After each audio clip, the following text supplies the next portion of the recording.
Matthew Taylor, voice of the Indianapolis Colts, joining us now. Sir, how are you doing? What's up? What's going on? You know what? Just living the dream. I get Dustin Schutte here from Saturday Tradition. It's looking nice outside. It's kind of, I guess it's going to be a decent day, but this has been a weird spring, man. It has just been a roller coaster up and down. what spring? I don't know what exactly spring of which you speak, but that was nice. It's going to be. Hopefully, we turn the month of May here, starting this weekend, and start to get some consistent temperatures in the 60s and 70s, and then before you know it, it's the month of May, and then it's all about racing up here and the Indianapolis 500. We got the draft this weekend, so it's the lifeblood of the NFL. So a lot of Colts fans are excited to see what they do. A lot of positions in play, and how much better can the Colts become in a short period of time here this weekend? Well, that is a big question. Obviously, you've got Matthew Ryan just in time for this. And does he play a part in talking to Chris Ballard about the available guys out there? Probably not so much the draft. I think in years past he's been, he's talked about this open, when he was with the Falcons, free agency. I think that's something that the current NFL players, especially players of his ilk, if you will, because he's so dialed in watching tape and having a good sense of who's on which team on offense and defense. He can go to a general manager and say in free agency, hey, I like this guy. Here's why I think he might fit what we do or what we're trying to accomplish. I don't know if he has that expertise in college because he's not exposed to guys on a week in, week out basis like he is in the NFL, getting ready for games and watching tape of all these different teams. So probably not, especially switching teams like he is this year. I don't know if he has that, I don't know if he can go into the draft room and say, hey, Chris, even though I haven't taken a snap yet in the regular season for the Colts, we got to draft X or we got to draft Y. So probably for NFL players, it's more free agency than it is the draft. Matt, you look at some of the Colts in position needs, and wide receivers one, left tackle is going to be one. And I think that this is a class that's really deep at the wide receiver position. You look at cornerbacks, safeties, maybe not quite as deep, although there's some really good prospects coming up. Is there a chance that the Colts would trade up? There's always a chance, but what's the likelihood that they trade up? And do you think they target a wide receiver, a left tackle with their first pick, or is it just a matter of who's the best player on the board? Yeah, I think there's always a chance. The thing about it is when Chris Ballard spoke last week at his pre-draft press conference, I think, mid to late first round and probably all the way into the beginning of the third round, the talent evaluation for those guys or that talent pool, it's pretty similar. It's a pretty wide gap between, your blue chip players, your top, 10 to 12 guys, and then everybody else all the way down to, I think, maybe, again, the beginning of the third round. So I think they would absolutely have to love a guy, and he would have to slip through everybody else's fingers to get down to the Colts, where they might be in a position where, hey, I can't believe this blue chip player on our board is sitting there at 20 or 25. I mean, that's still a big jump for the Colts to go from 42 into the middle of the second round. They would have to give up a lot to get a player that they were absolutely in love with, that they thought would go, in the top 10 or top 12 picks.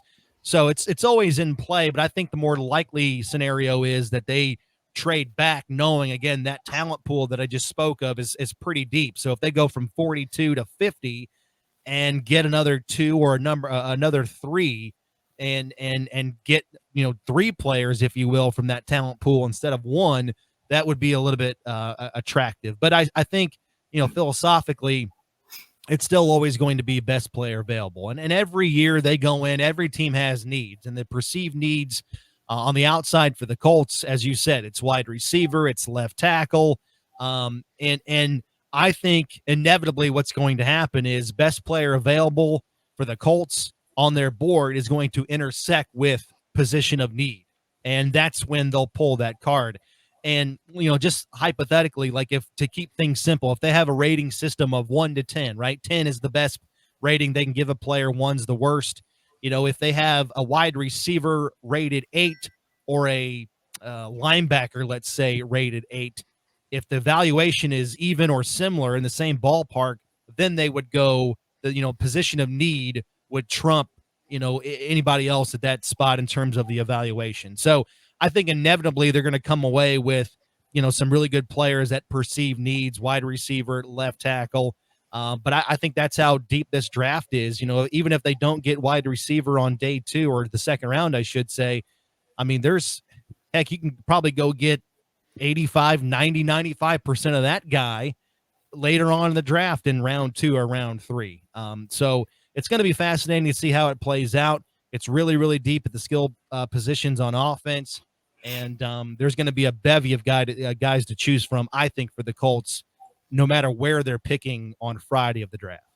Well, and to that point, I think when you look at, to me, what's really interesting is the Colts in what they're probably looking at. I think the wide receiver, I think that they could wait and pick up. I mean, you got David Bell, who's projected to be 3rd or 4th round. You got Bo Melton out of Rutgers, who's projected to be 6th or 7th round. Like, there's a lot of really quality receivers, in my opinion, in rounds 1 through 7. So I think the Colts can fill some needs at any point in the draft there. What's interesting to me is this this offensive tackle draft. I don't want to classify it as just left tackle, but just kind of like you said and Chris Ballard said, to me, there's the top 3, maybe 4 guys. And then after that, I don't know that there's a guy who you're going to roll out on week 1 who's going to be a starter at that tackle position. So it's really interesting that he had that same thought and you had that same thought because, like I said, I think the Colts can fill a need at the wide receiver just about at any point in this draft. What's interesting to me is how much priority do they put on that tackle position? Can they do something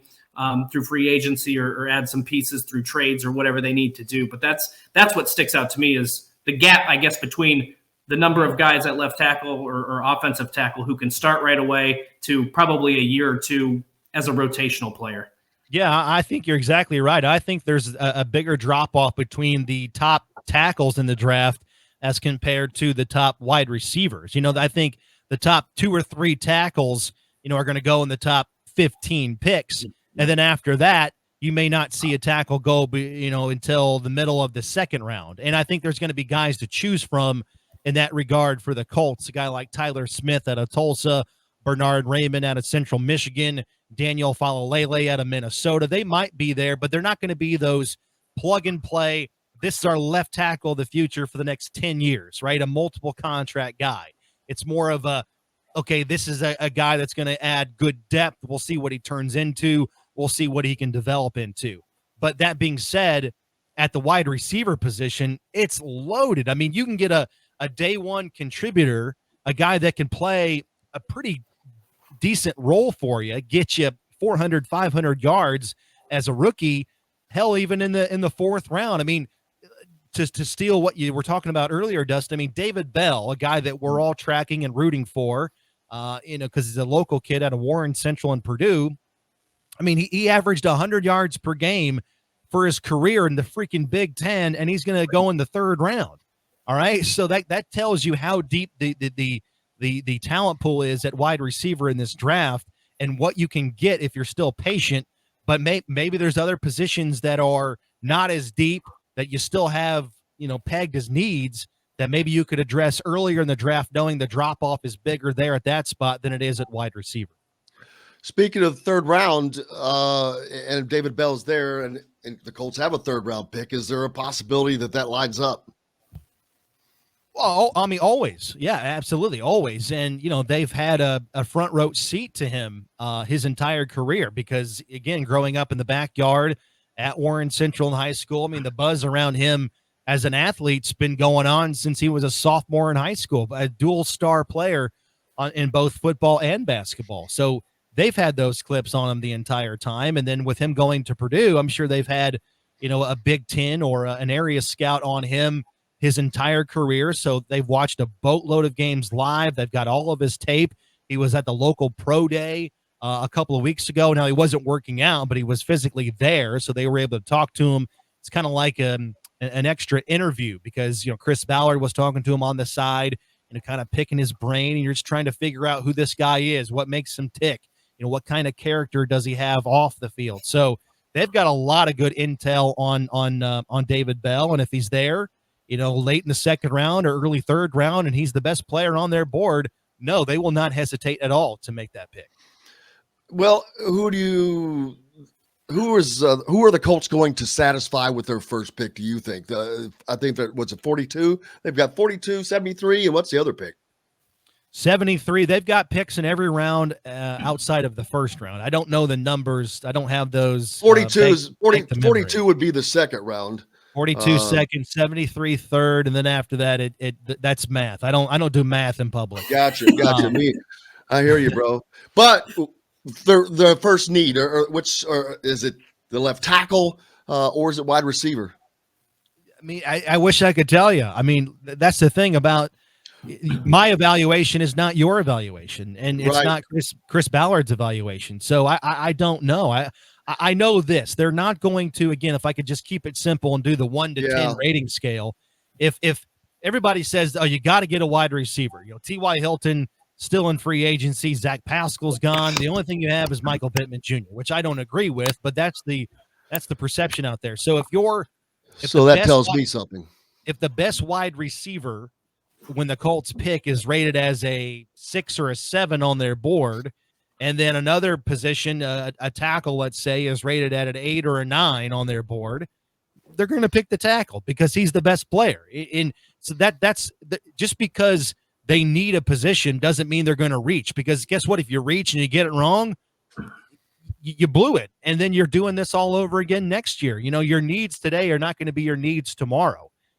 Things happen and players emerge, and you can address your problems, if you will, in other ways. It's not just the draft and free agency. Player acquisition goes all the way in, during the season in the months of October and November. And inevitably, guys step up, guys that we're not thinking about right now. They're going to be big contributors for the Colts now are inevitably going to be, they're going to have a bigger role once we start playing games, because guys are going to develop and they're going to emerge. So, if you screw up the draft, man, you're not going to be a GM for very long, because if you screw up the draft, you're not going to be a good team, and you're going to be addressing that same position over again next year or the year after that, because you blew it and you reached at a spot that you shouldn't have in 2022.